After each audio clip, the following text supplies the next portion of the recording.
искаме, можем да си стискаме, можем да си стискаме. Тръгнал е по път геройски, Тръгнал е по път геройски, нашия отбор беройски, нашия отбор беройски. Километрите въртим, Километрите въртим, римите си ни редим, римите си ни редим, римите си ни редим, римите си ни редим, километрите въртим, километрите въртим.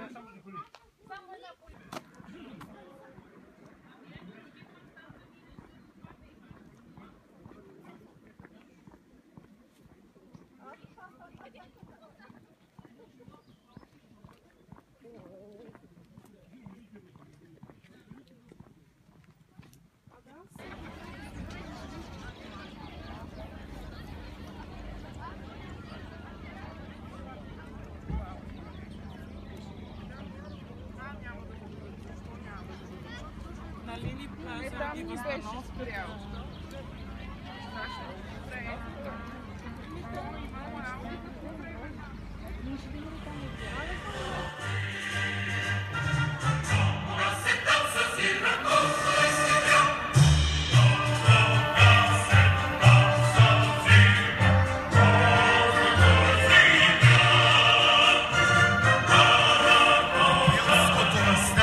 Е отдавено в кръв и огън. Сутринта на 17 май 1876 година австрийският параход Радецки приемаше от Георгиевската скеля някакви си прашовски съндъци, уж с стока, а всъщност пълни с белгийски шишенета. После няколко минути редакторът на вестник Знаме Христо Ботйов крачеше към входа на същия параход, придружен от няколко хъша и от всичката влашка полиция, на която бе добре известно. Параходът потегли нагоре по Дунава, като се спираше пред градовете Рущук, Свищов, Никопол, Оряхово, Пикет и Зимнич. От последните два града също така влезе дружина, облечена в градинарски дрехи, като числото на четата възлизаше на около 180 души.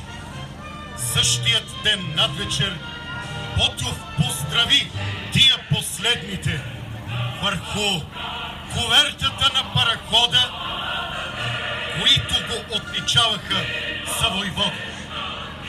Да живее България! Да живее Ботйов войвода! Извикаха 180 гърла и смъкнаха от гърбовете си скъсаните градинарски апички, под които блясна хъшовската форма и припасаните револвери.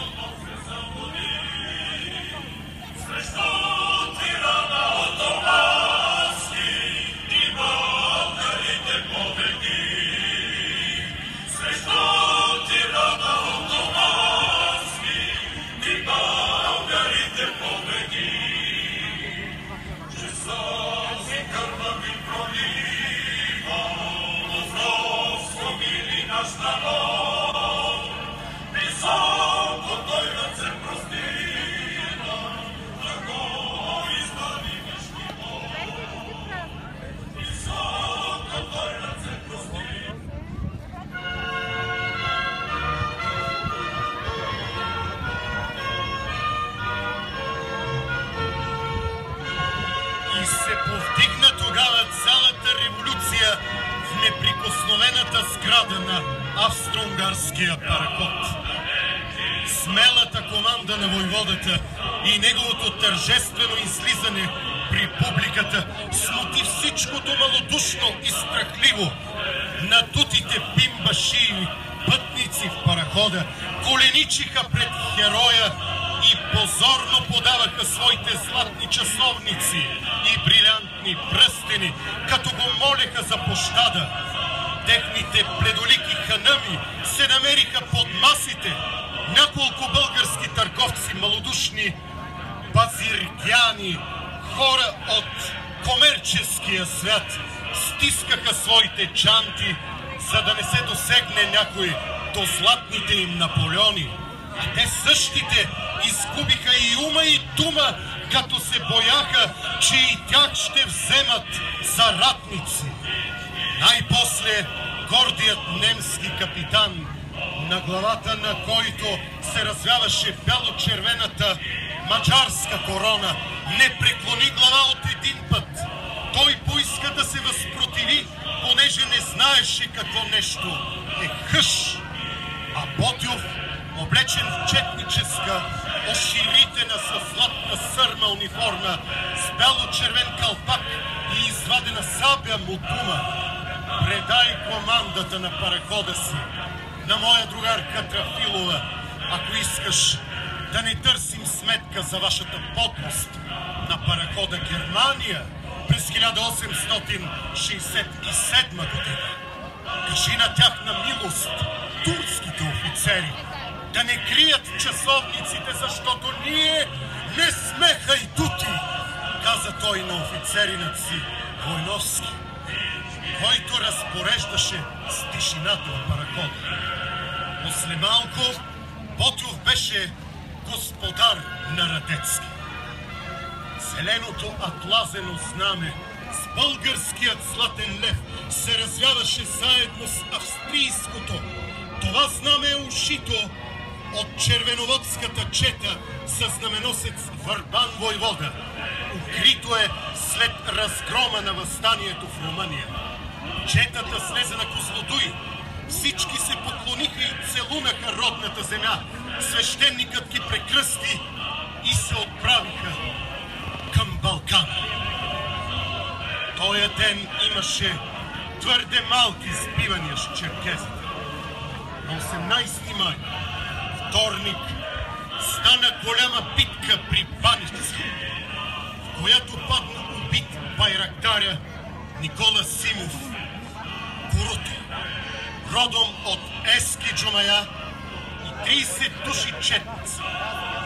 Кола Войновски, организатор, организира отбрана в 3 линии при Милин камък срещу 1000 души турци с 20 оръдия. Четата падат убити близо 50 души.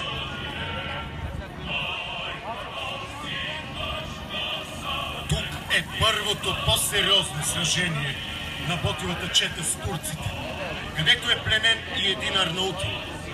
На 19 май четата застана във Врачанските лоза на мястото Веслец. Врачани, които бяха писали писмо до момчетата в Румъния, ако преминат Дунава, ще ги посрещнат с кола. Ни един не се притече да даде поне капка водица на изнорените момчета. Ботев се убеждава, че от Враца не може да очаква помощ. Оттегля се към Балкана. На 20 май цял ден битка от сутринта до вечерта, не само с черкези и башибозуци, но и с редовна войска. Два табора с 2 оръдия, 10 към 1 съотношение. Четата беше заградена от 4 страни, гладна, жадна.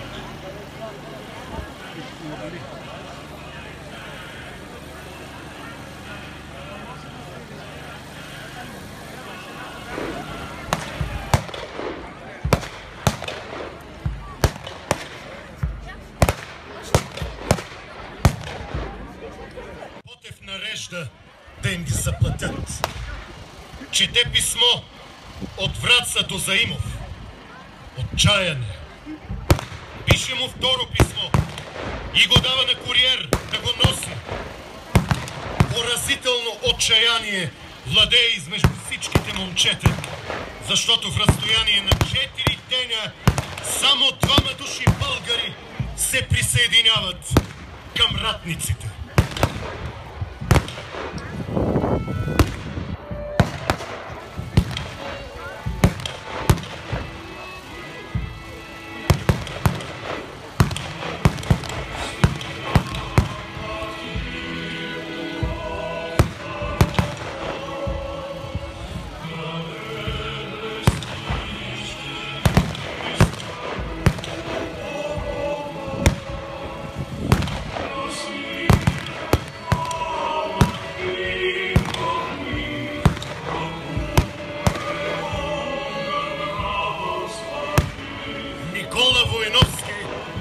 част от четниците прави пробив в блокадата и настъпва към Враца.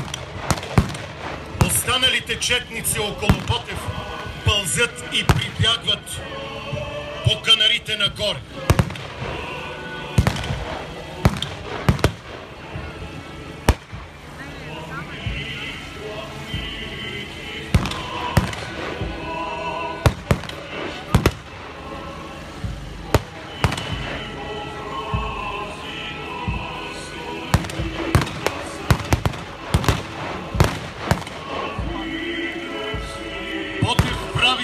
Съвещание с 5-6 апостоли и знаменосеци.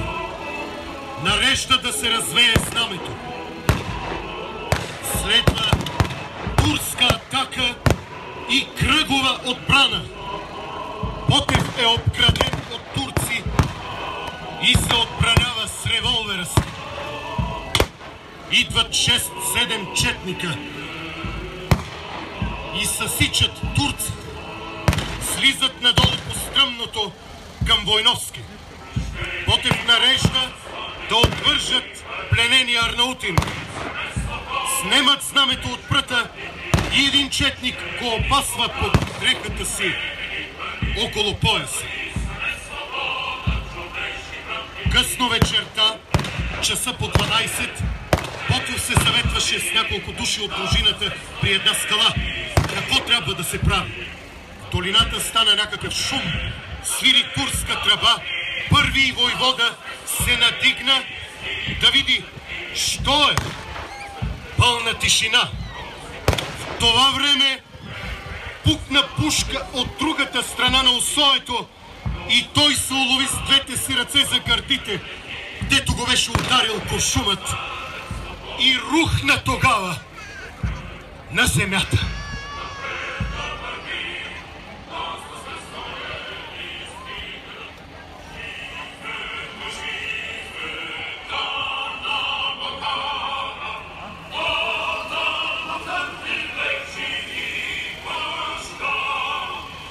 Нашият войвода с очи нагоре. Той поиска да каже нещо, но езикът му не можа да се преобърне. Очите му се наляха със сълзи и така си останаха отворени, а кръвта бликна вече навън.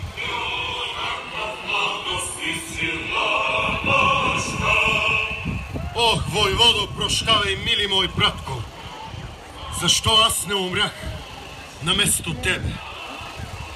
Казва Пера и се залял със сълзи. Войводите се покланят мълчешката и вземат последна прошка. Отсичат няколко клона и покриват тялото на Ботев. Тръгват после, връщат се, изваждат от униформата му окървавената карта Европейска Турция, писмата, часовника му, револвера и отново го закриват в склона. Арнаутинът, пленник, отвързан по заповед на Ботев, отмъква сабята. Никой друг от дружината не може да го види. Така умира редакторът на вестник Знаме, хероят на Радецки, гордото и непокорно онова чело, което беше в борба с тираните по всички свят. Скоро се покри със студена пот и остави само тук-там няколко пръчки, които показаха, че борбата е още в началото.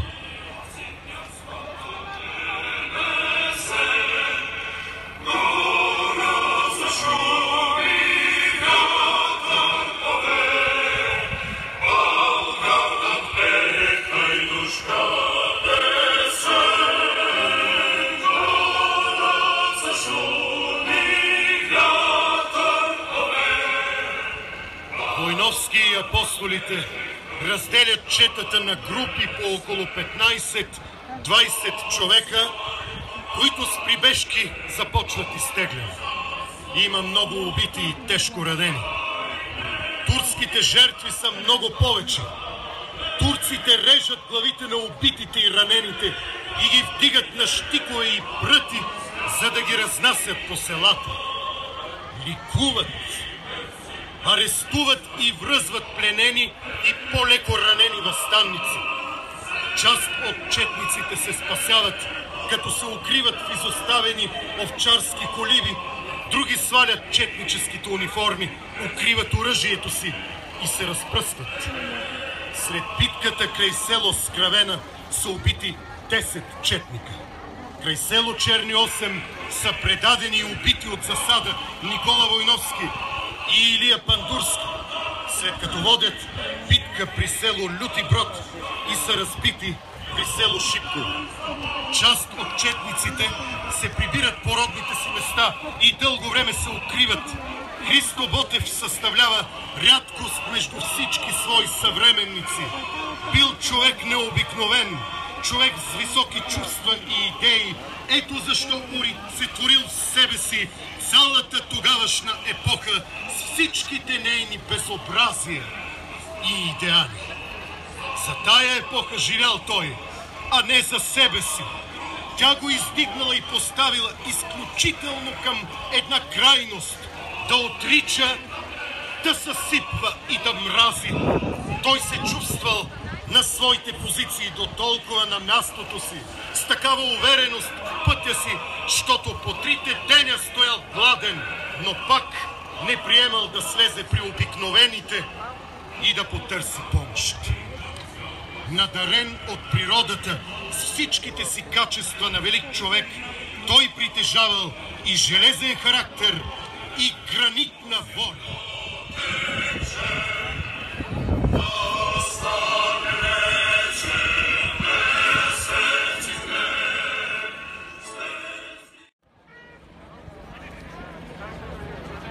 Слава свете, единороднейши, натворящи неразделни Троице, всегда ныне присно и во веки веков. Мир на Господа да се помолим. За миротни веки и за спасение на нашите души на Господа да се помолим.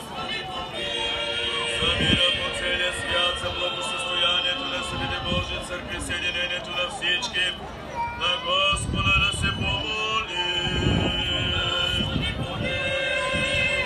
За православния български народ и за християнското наше войско и за нашето правителство, на Господа да се помолим. За добротворен въздух, за изобилие на земните плодове и за мирни времена, на Господа да се помолим.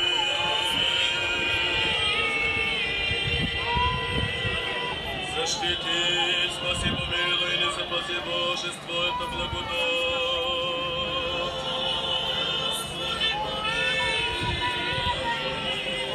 Да проведем заедно всички свети, пресветата, пречиста, преблагословенна, славна наша Владичица Богородица и Пресна Дева Мария, нека сами себе си, един други го и целия наш живот, на Христа Бога да отдадем.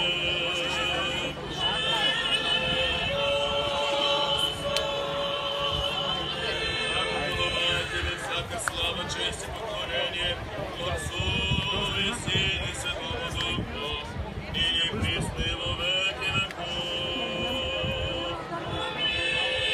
О Господь, явися нам.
викам.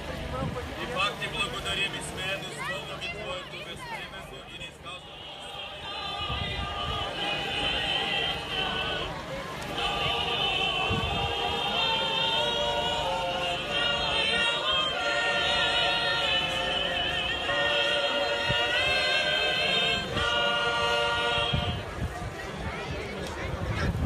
Участниците в 69-ти национален туристически поход успешно преминаха по стъпките на безсмъртието. Ръководител на похода Георги Петков. Приемете читка здраве за здравец от нас.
Жив е той! Жив е! Там на Балкана! Потънал в кърви лежи и пъшка. Юнак с дълбока не гърди рана. Юнак в младост и в сила мъжка. На една страна захвърлил пушка, на друга салбя на две строшена, очи тъмнеят, глава се люшка, уста проклинат, цяла вселена. Лежи юнакът, а на небето слънцето спряно сърдито пече. Четвърка пее нейде в полето, а кръвта още по-силно тече. Жетва е сега. Пейте робините с тъжни песни, грей и ти слънце в таз робска земя. Ще да загине и тоя юнак, но млъкни сърце. То с който падне в бой за свобода, той не умира. Не го жалеят земя и небо, звяр и природа, и певци песни за него пеят. Денем му сянка пази орлица и вълк му кротко раната ближе. Над него сокол, юнашка птица, и тя се за брат, за юнак грижи.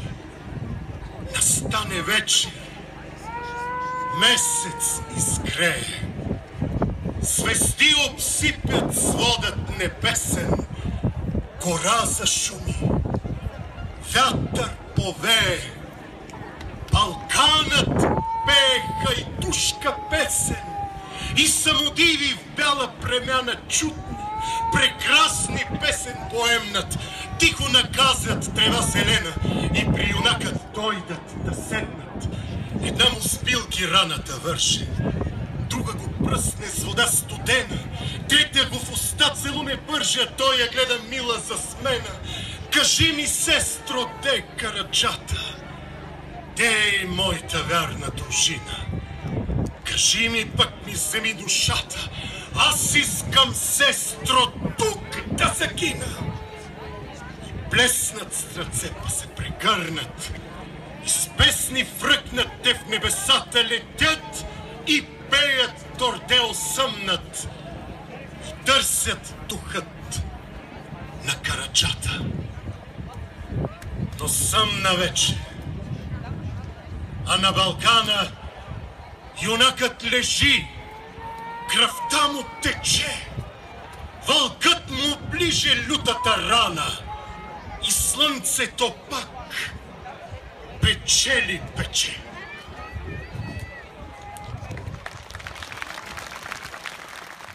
Така, както легендарният войвода ни учи. В родното небе Христо Ботев не е звезда. Той е слънцето на България. И това слънце ще свети винаги в сърцата ни, в сърцата на всички хора по света, за които най-скъпа е свободата. Ето защо той не умира, него жалеят земя и небо, звяр и природа и певци песни за него пеят.